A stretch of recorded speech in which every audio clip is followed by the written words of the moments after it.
तो पार्ट 2 की शुरुआत वहीं से होती है जहाँ पिछला एपिसोड खत्म हुआ था। वेलान को उसके डैड के असिस्टेंट का कॉल आता है जो उसे उसके डैड के हॉस्पिटलाइजेशन के बारे में बताता है। वेलान डैड से मिलने के लिए पहुंच जाता है पर उन्हें अभी तक होश नहीं आया था। वेलान के पूछने पर असिस्टेंट उसे बताता है कि आज सुबह जब मिस्टर वे रिसर्च लैब का इंस्पेक्शन कर रहे थे तभी अचानक एक डिवाइस में एक्सप्लोजन हुआ जिससे उनकी ये हालत हो गई। पर चिंता की कोई बात नहीं है, वो अभी आउट ऑफ डेंजर है। वो बताते हैं कि इस एक्सीडेंट से पहले चेयरमैन ने मुझे कहा था आपके लिए एक असिस्टेंट ढूंढने के लिए, पर तो वेलान साफ साफ मना कर देता है क्योंकि उसे लग रहा था कि उसके डैड असिस्टेंट के थ्रू उस पर नजर रखना चाहते हैं। और वेलान को ये बिल्कुल भी पसंद नहीं कि कोई उसके काम के बीच आए। पर असिस्टेंट कहते हैं कि उनका ऐसा कोई इरादा नहीं है, उन्हें तो बस तुम्हारी चिंता है इसलिए वो ऐसा कर रहे हैं। तो वेलान कह देता है कि ठीक है फिर आपको जो भी करना है कर लीजिए, मुझे कोई फर्क नहीं पड़ता। कहकर वो चला जाता है। इसके थोड़ी ही देर बाद असिस्टेंट मिस्टर वे को उठाते हैं और उन्हें बताते हैं कि आखिरकार वो मान ही गया, जिसका मतलब है कि मिस्टर वे तो बिल्कुल सही सलामत है और वो बेहोश होने का सिर्फ नाटक कर रहे थे। और वो रिसर्च लैब वाला इंसिडेंट भी इन्हीं का प्लान किया हुआ था। इन्होंने ऐसा इसीलिए किया था कि वो कंपनी में रहने वाले आस्तीन के सांपों को ढूंढ सके और उनसे अपनी कंपनी को बचा सके। इसके बाद वो वेलान के लिए स्पेशल असिस्टेंट चूज करते हैं जो कि और कोई नहीं बल्कि होंग शिंगशिंग होती है क्योंकि उसके सारे क्वालिटीज वेलान के बताए हुए क्वालिटीज से मैच करते हैं। शिंगशिंग के डैड उसे थिंग से दूर रहने के लिए कहते हैं क्योंकि उनके हिसाब से हैंडसम दिखने वाले लोग भरोसेमंद नहीं होते हैं। इसके बाद दोबारा से उसकी शादी के बारे में बात करने लगते हैं और उसे कहते हैं कि तुम अपने लिए एक ऐसे लड़की को चूज करना जो प्रोटेक्टिव हो, रिस्पॉन्सिबल हो, मोस्ट इंपोर्टेंटली भरोसेमंद होना चाहिए। इस पे शिंगशिंग तो ओके ओके कहकर पार कर जाती है। लगता है उसके डैड कुछ ज्यादा ही सीरियस है, इसीलिए वो अपने फ्रेंड सर्कल में दूल्हा ढूंढने के लिए निकल पड़ते हैं। तभी शिंगशिंग को रुनशी ग्रुप की तरफ से जॉब ऑफर का मेल आता है जिसे देखकर वो तो बड़ी हैप्पी हो जाती है और अगले दिन अपने साइकिल लेकर ऑफिस पहुंच जाती है जहाँ के सारे एम्प्लॉइज तो बस उसे ही देखे जा रहे थे क्योंकि वो बहुत कूल लग रही थी। वो जाकर एक एम्प्लॉय से चेयरमैन के ऑफिस के बारे में पूछती है। वो बताती है कि चेयरमैन अभी ऑफिस में नहीं है, जब तक तुम ऑफिस जिम में जाकर अपने बालों को सुखा सकती हो, बाहर बारिश हो रही थी। इसके बाद वो उसे जिम तक छोड़ने जाती है जहाँ शिंगशिंग हेयर ड्रायर से अपने बालों को सुखाने लगती है। तभी हम देखते हैं बाहर पूल में से वेलान निकलता है। इसके थोड़ी देर बाद शिंगशिंग भी बाहर आ जाती है। दोनों एक दूसरे को देखकर यहाँ शॉक्ड थे। वेलान उसके पास जाकर उससे पूछता है कि आखिर वो यहाँ क्या कर रही है। शिंगशिंग बोलती है मैं यहाँ जॉब करती हूँ। तो वेलान बोलता है कि तुमने तो कहा था कि मेरी वजह से तुम्हें जॉब से निकाल दिया गया है। इस पे शिंगशिंग कहती है वो तो है, पर मैं इतनी ज्यादा कैपेबल हूँ कि मुझे थोड़ी ही टाइम में दूसरी जॉब भी मिल गई, वो भी उससे बहुत ज्यादा सैलरी वाली। वेलान बोलता है कि तुम्हारा एम्प्लॉयर जरूर अंधा होगा जिसने तुम जैसी वायलेंट लड़की को जॉब पे रखा, अब तो मुझे उसके हाथ पैरों की चिंता होने लगी है। तो शिंगशिंग बोलती है वो बिल्कुल भी तुम जैसे नहीं है, वो सेल्फ मेड बिजनेसमैन है जिन्होंने अपने दम पर इतनी बड़ी कंपनी खड़ी की है। अब उन्होंने अपने स्पेशल असिस्टेंट की पोस्ट के लिए मुझे चूज किया, इससे पता चलता है कि उनकी बाज की नजर है। तो वेलान बोलता है कि बाज की नजर की तो मुझे पता नहीं, पर तुम्हें अपॉइंट करके वो बहुत पछताने वाले हैं। शिंगशिंग कहती है कि मुझे तुम्हारे साथ बात करके और टाइम वेस्ट नहीं करना है, इसलिए मैं जा रही हूँ। तो वेलान उसे रोकते हुए कहता है कि जाने से पहले मेरी एक एडवाइस सुन लो, यहाँ पर अपनी वायलेंस गिरी मत दिखाना वरना तुम्हें निकाल दिया जाएगा। तो शिंगशिंग कहती है कि इससे तुम्हें क्या फर्क पड़ता है, मुझे अपने बॉस के लिए मेहनत से काम करना है जो कि मैं करूंगी, चाहे तुम यहाँ रहो या ना रहो। ये कहकर वो जाने लगती है पर वेलान उसे रोकता है, उसे कहता है कि मुझे तुम्हारा ये एटीट्यूड बिल्कुल भी पसंद नहीं आया। तो शिंगशिंग कहती है मैं जल्दी में हूँ, क्या तुम्हें सच में मेरे रास्ते में आना है। अब ये सुनकर तो भाई के ईगो को हर्ट होता है। वो उसके सामने जाकर कहता है हाँ मैं तुम्हारे रास्ते में आऊंगा, बताओ क्या करोगी। तो शिंगशिंग उससे पूल में धक्का देकर गिरा देती है और उसे वार्न करती है कि दोबारा से मेरे रास्ते में मत आना। वैसे मुझे गुस्सा इतनी जल्दी नहीं आता, पर सामने जब तुम जैसे आदमी हो तो मैं अपने आप को कंट्रोल नहीं कर पाती। तो वेलान चलाते हुए कहता है कि देखा तुम कितनी वायलेंट, देख लेना तुम्हारा बॉस दुनिया का सबसे अनलकी पर्सन होगा जो पछताने वाला है तुम्हें हायर करने के लिए। शिंगशिंग उसकी बातों को इग्नोर करते हुए चली जाती है। पर थोड़ी देर बाद जब वो चेयरमैन से मिलने जाती है तो वो वेलान को देखकर शॉक्ड हो जाती है कि उसने इस कंपनी के ऑफिशियल साइट में चेक किया था, इसमें चेयरमैन का नाम तो वे बाओफंग था। तो वेलान कहता है कि वो मेरे डैड है जिन्हें मैंने कुछ ही दिन पहले सक्सीड किया, इसलिए अब मैं इस कंपनी का चेयरमैन हूँ और उस हिसाब से तुम्हारा बॉस भी मैं ही हूँ। वेलान तो मनी मन बड़ा खुश होता है, कहता है आज मुझे तुमसे बदला लेने का मौका मिल ही गया। तो वो शिंगशिंग से कहता है कि अच्छा तो तुम इस कंपनी में काम करना चाहती हो, कहकर वो उसे अपॉइंटमेंट लेटर लेता है और उसे फाड़ने लग जाता है, पर वो तो फटती ही नहीं। वेलान काफी जोर लगाकर बहुत बार ट्राई करता है पर वो लेटर को फाड़ ही नहीं पाता। अब एम्बेरस होने के डर से वो पीछे मुड़कर बहुत ही जोर से फाड़ने की कोशिश करता है पर फिर भी उसे अपॉइंटमेंट लेटर नहीं फटता क्योंकि शिंगशिंग ने अपॉइंटमेंट लेटर को लेमिनेट कर दिया था। तो शिंगशिंग भी लाइक यार ये दिमाग से पैदल है क्या,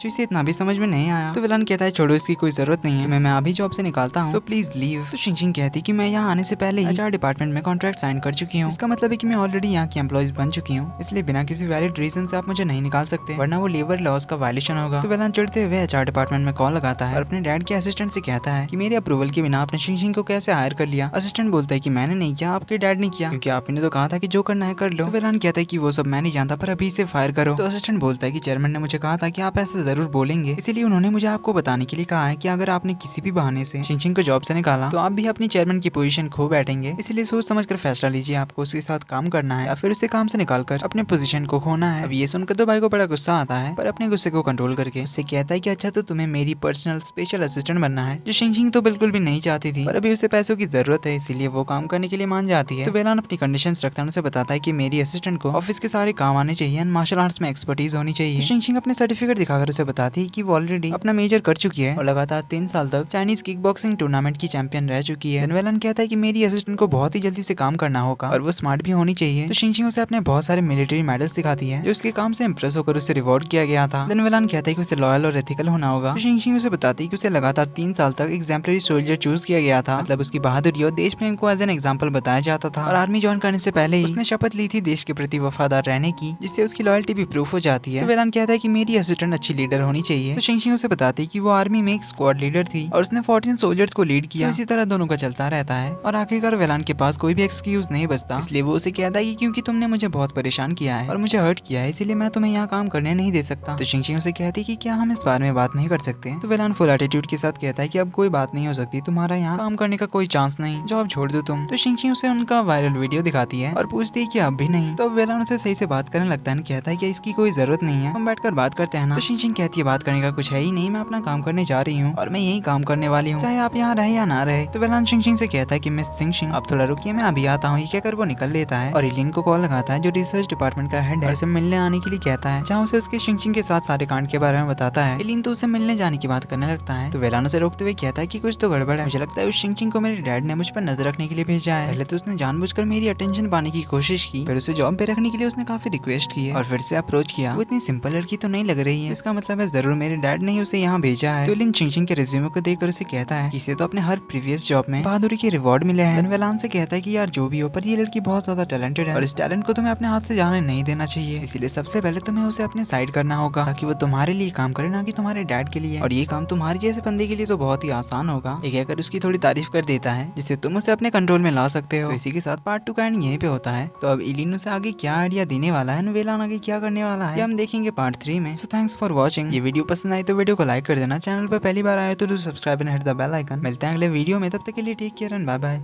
एक दिन आसमान में फायरवर्क्स की वजह से कुछ लोग बॉर्डरलैंड की दुनिया में पहुंच जाते हैं, जहाँ सभी लोगों को जिंदा रहने के लिए खेलना पड़ता है मौत का खेल। जो जितने गेम्स खेलकर जीतेगा उन्हें ज्यादा दिन जिंदा रहने का वीजा मिलेगा, और जो अपने वीजा खत्म होने से पहले गेम नहीं खेलेगा तो उस पर आसमान से लेजर लाइट पड़ जाएगी और उसकी मौत हो जाएगी। तो हमारा हीरो अरीसू अपने 2 दोस्तों के साथ पहुंच जाता है इस बॉर्डरलैंड की दुनिया में। अचानक एक बिल्डिंग में लाइट देखकर वो उसके अंदर चले जाते हैं, जहाँ शुरू हो जाता है इनका पहला मौत का खेल। अरीसू अपना दिमाग लगाकर अपने दोस्तों के साथ एक और लड़की को बचा लेता है, पर अरीसू के फ्रेंड शोटा के पैर पर चोट लग गई, इसलिए वो अपने दूसरे फ्रेंड के साथ डॉक्टर ढूंढने के लिए निकल जाता है। और एक बिल्डिंग में लाइट देखकर वो उसके अंदर चले जाते हैं, जहाँ होने वाला था इनका दूसरा गेम। तो इस गेम में हम मिलते हैं और भी कहानी के कुछ इंपॉर्टेंट कैरेक्टर्स से, जैसे कि कहानी की हीरोइन उसागी, चीशिया जो कि एकदम कूल बंदा है इस मौत के खेल में, जहाँ सभी लोग टेंशन में खड़े थे वहीं चीशिया अकेला था जो बिंदास खड़ा था। तो इस गेम में उन्हें इस बिल्डिंग को ब्लास्ट होने से बचाना था, जिसके लिए उन्हें एक रूम ढूंढना था जहाँ पर बॉम्ब डिफ्यूज करने के स्विच थे, पर वहाँ तक पहुँचने के लिए उन्हें डैगर का सामना करना पड़ता है जो उन सारे कंटेस्टेंट्स पर अंधाधुन फायरिंग कर रहा था। पर आखिरकार वो लोग एज ए टीम बनकर टाइम के अंदर ही बॉम्ब को डिफ्यूज कर देते हैं। इस वजह से बाकी प्लेयर्स बच जाते हैं और उस डैगर की मौत हो जाती है, क्योंकि वो भी एक प्लेयर थे, उसका काम था बाकी सबको मार। अपनी अपनी कार्स लेकर पहुंच जाते हैं, पर तभी अचानक कहीं से फायरिंग शुरू हो जाती है, इस वजह से सारे लोग वहां से भागने लग जाते हैं अपनी जान बचाकर। पर किसी को भी समझ नहीं आ रहा था कि आखिर फायरिंग कहां से हो रही है और कर कौन रहा है। तभी वो लोग आसमान में स्पेड किंग का बैनर नोटिस करते हैं, जिससे वो समझ जाते हैं कि उन पर हमला करने वाला स्पेड किंग है, जो फुल काला सूट पहनकर सब पे अंधाधुन फायरिंग शुरू कर देता है। तो ये चारों कार के पीछे छुपे हुए थे। ये तूफान और टट्टा कार लेकर पहुंच जाते हैं। इस पे अरीसू, उसागी और कुइना तो चढ़ जाते हैं, पर चीशिया रह जाता है और उन तीनों से अलग हो जाता है।